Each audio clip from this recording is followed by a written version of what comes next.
Hey, Yuma Trials. Thank you so much for watching. Make sure you like, subscribe, comment, share, and if you're on Instagram, check it out. Before we get into today's very special episode with Izzy Rawls, who I've known for like half a year. She's an amazing person. You guys got to get to know her.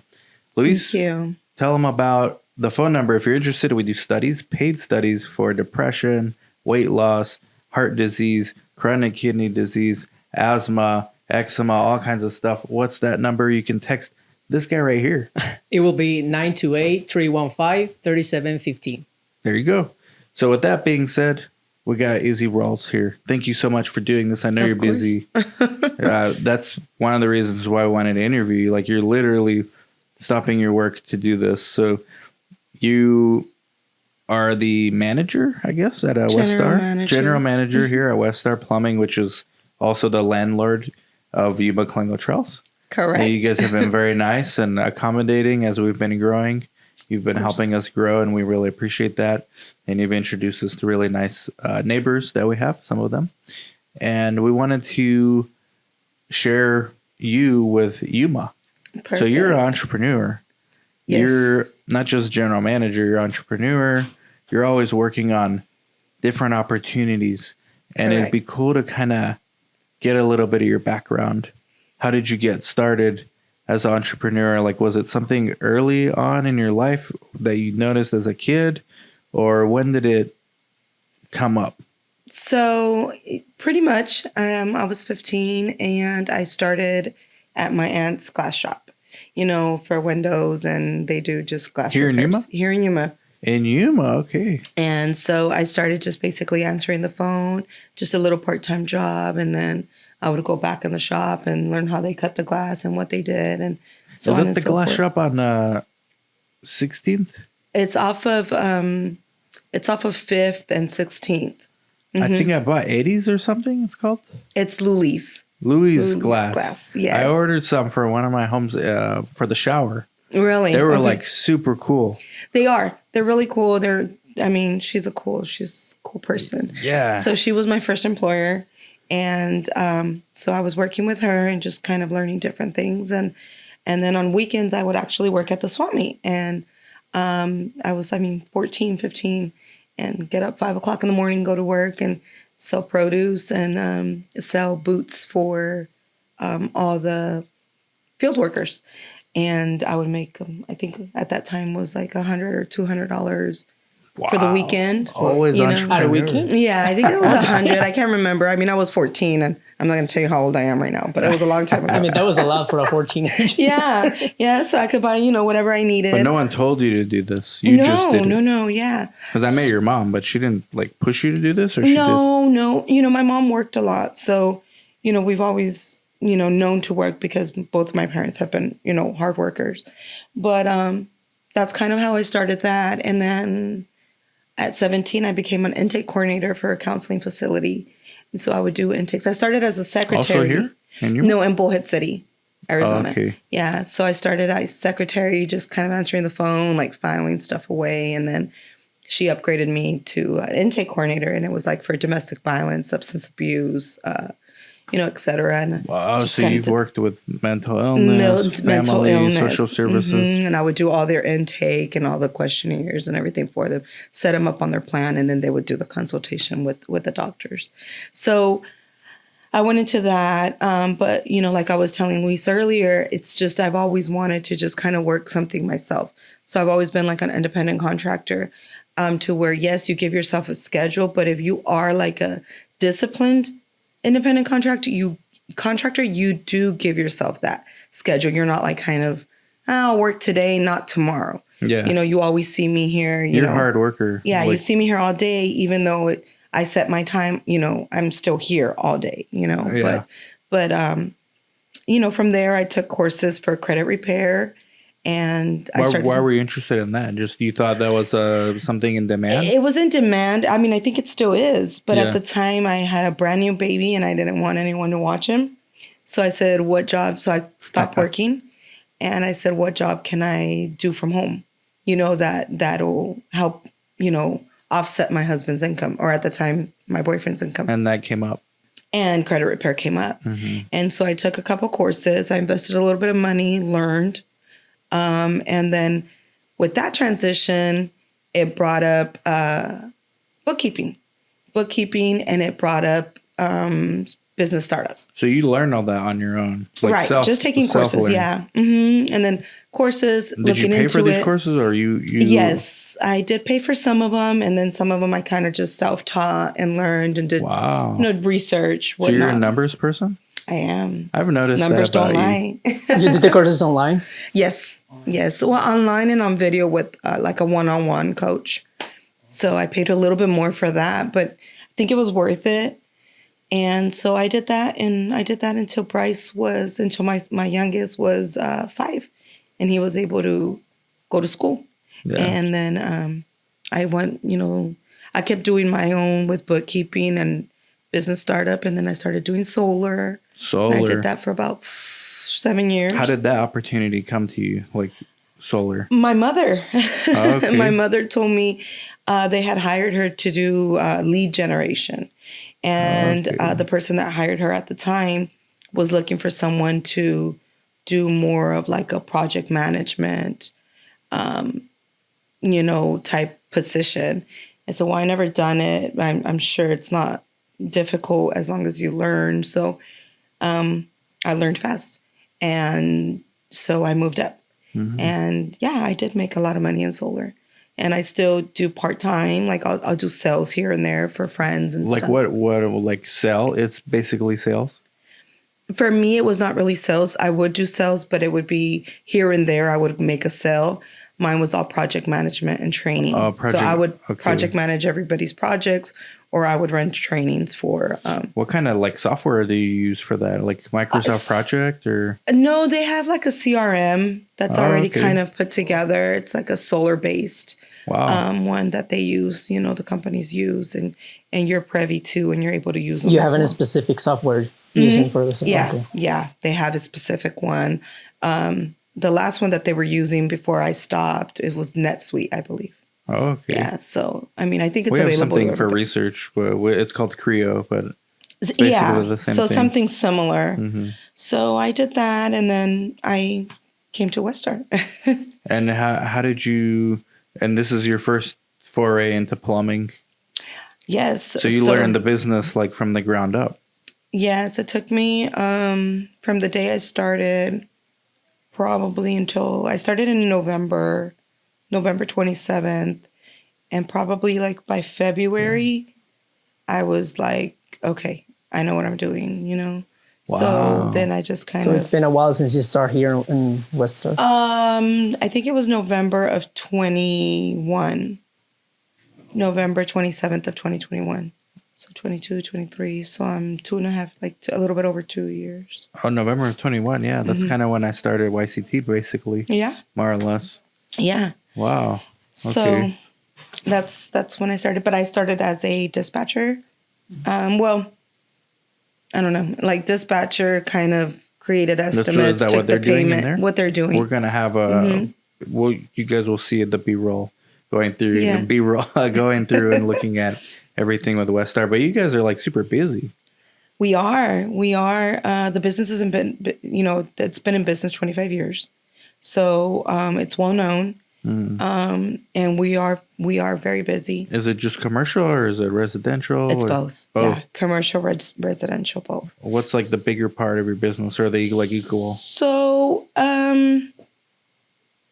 it's mostly commercial, but in the wintertime, residential increases because we have like snowbirds and we have, our population here doubles, in the winter.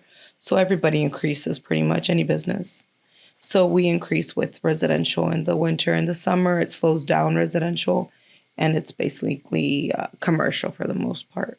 And you guys service not just Yuma, but I've noticed like Imperial Valley. Yeah, so we service Yuma, Walton, Parker, Lake Havasu, Salome, And Brawley, it's everyone that's Blythe. here. Like everyone that I basically know are the ones that go out to all these places. Yes. Wow. So yeah, they go all over. Imperial, Brawley, Blythe.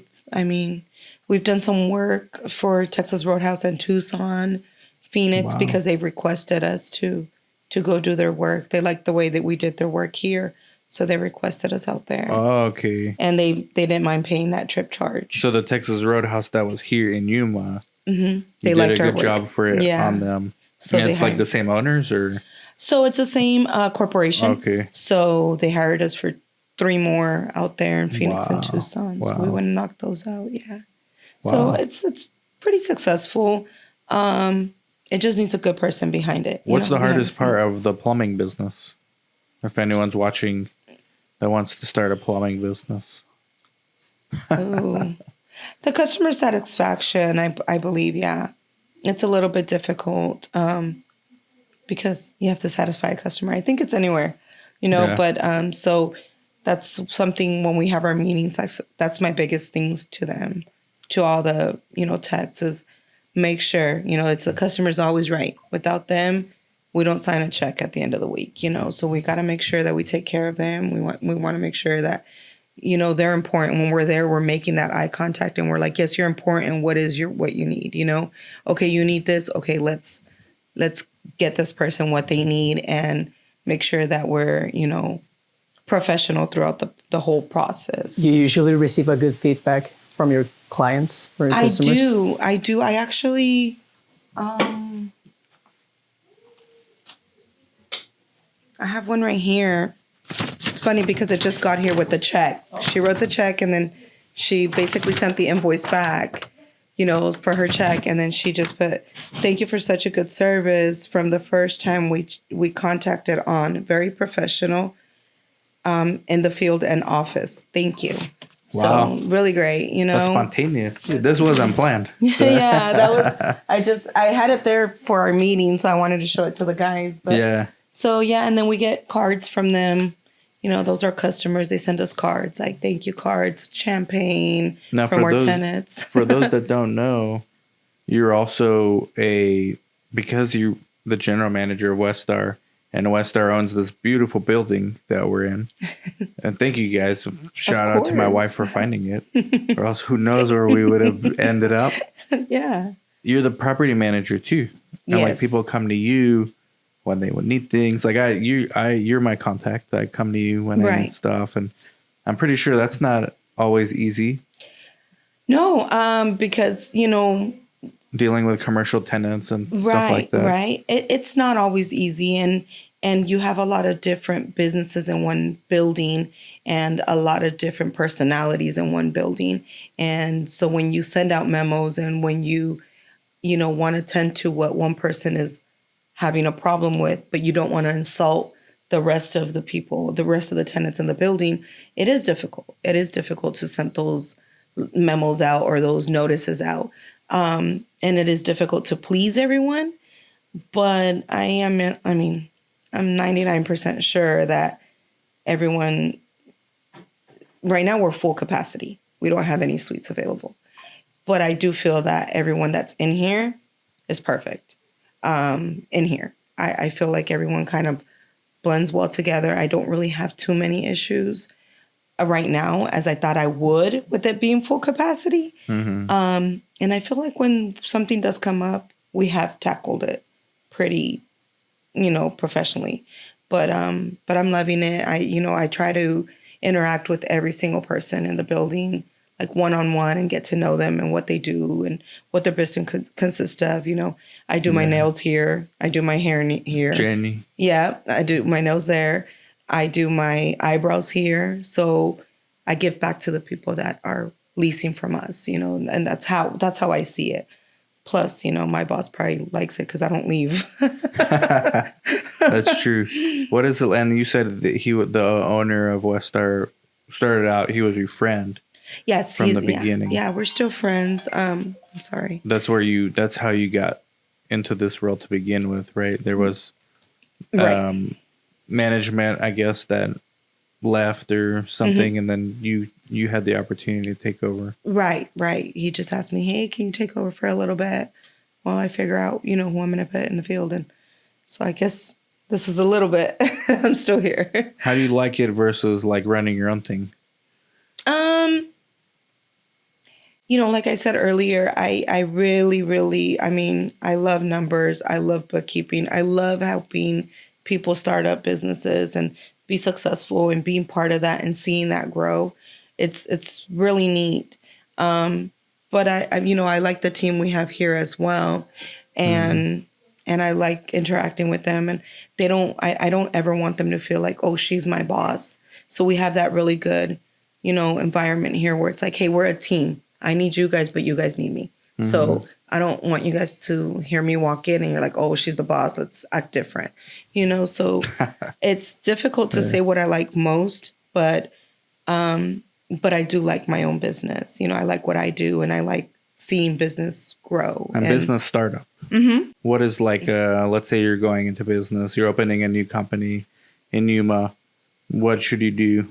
What is the biggest mistake most business people make? The biggest mistake that I've seen is that they hire someone to do their EIN and LLC online. Someone like LegalZoom. Mm-hmm. Mm-hmm. And you're paying them for stuff.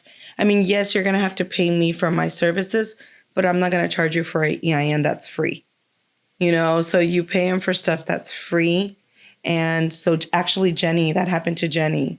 And so I did Karen's for a fraction of the cost because for the EIN or what? EIN, the LLC, EIN business license. Yeah. Oh, okay. So I think that's the biggest is going through them through, like online services, because they charge you like this big overhead for them to do it for you and tell you it's going to take 30 days and they make it sound so unattainable, and it's really pretty obtainable. Yeah, you can do it in like a few 15 minutes. Yeah. Really? Okay. Yeah. And what about bookkeeping and reporting, like yearly reporting and all that stuff? So bookkeeping and all of that, of course, that's not 15 minutes, so it's more every 3 months. And every 3 months? Yeah. So we do like the reports every 3 months. Quarterlies, yes. And I just like it, just keeping track. I like everything really organized. Like, these are all your expenses. These are all your deposits. These are, this. So as long as you like that, to have things organized and you like numbers, then that's the job for you. It's something that you would like to do. If you don't like numbers and you don't like to keep track, bookkeeping is not for you. You have to be organized. If not, it's one wrong number in one area. It's just... You will be struggling with everything. Yes, it's like start all over. You might as well just throw the whole computer away. Start all over. So, yeah. I do my own books for YCT with QuickBooks. Yeah. But as far as the like startup, I have a business partner in California, Chris. He'll do like I emailed him to start another LLC today with we have a new doctor that joined us. So we're creating a new LLC just for pulmonary research, and that's neat. He's going to do all that, but it's basically like the startup date. Yeah. And a lot of companies that are going into business, they don't realize like if you are planning on starting your business in 6 months, you want to start your EIN and you want to start everything else now. Why? Because you want that business to have its own credit backing. You don't want to back up your business credit ever. You just don't want to do it. Yeah. And I think that's another big mistake that businesses make, is that they become the personal guarantor for their business. Yeah. And that's what you don't want to do. You want your business to stand on its own That was me back in the day where I was doing that, and it was like a good amount of debt, like in 2012. Yeah. And I was personal guarantee on everything. And, and debt, like pretty bad. Like, and that pays a toll like on the actual person. Yep. And it makes you have so much less like gratification from this business, because now you're like, okay, I'm so happy that I started my business, but then I'm so stressed that I'm, 60% over 40 in debt. You become like a prisoner to your business. Which is where I was there for like a year and a half in 2012. Yeah. So I learned from that. Yeah. I still have never gotten it done for any company ever. No. No. It's once you I got to learn that from you. Yeah. We have to. We have to do it. It's if you don't do it, it's not a do or die, but it is a stress relief if you do it that way. If you start your business credit before you actually start your business. Wow. It is a relief. It is. I mean, can you do it as a personal guarantor? Of course. You could do anything you set your mind into. You could do anything. Even if you're going the hard route, if you set your mind to it, you can do it. But why not take the easy route? You know, okay, let me just have to believe it, right? That I'm a strong believer, and I tell my kids that all the time. I'm like, hey, listen, don't tell me you can't hit this ball because we're big baseball people, and don't tell me you can't hit it. You can hit it. You just have to believe it. You just have to believe it. You see it. You target it. You'll do it. It's possible. Anything's possible. So you're an example of someone from Yuma, born and raised, or? No. We're California. Oh, okay. Yeah. But I mean, once you come to Yuma, you don't leave, right? You were here from 14, right? 14, 15, right? No. We came from California when I was 5. And then I was here, from 5 to 16. Okay. Then I moved to Bullhead. Okay. Then I moved to Oklahoma City. Then I started my kids, and I started having children. And then I came back. So once you come here, you don't leave. You always end up back here. So believe me, ask people from here. It's true. It's true. My wife. Yeah, you come back. Yeah. And then we went back, and then I came back to Yuma, and then I met my husband, and then we moved back to California for a little bit, and it was too fast for me to raise our new baby, our last son. So I'm like, let's move back to Yuma and slow it down a little bit so we can actually enjoy him. It's too fast paced. It was too fast for me. You think Yuma is a good place for entrepreneurs? Yeah, I think anywhere. I think anywhere is a good place for an entrepreneur. It's you. It's not where you are. It's you. It's the impact that you make. It's what you do. It's your drive. It's how much effort you're going to put. I'm a strong believer in that, So if anyone wants to get a hold of you, how should they do that? Through Westar? Or? Yeah, they could just come to the office. I'm here all day. Yeah, just, I'm here all day. I try to be here all day. So, yeah.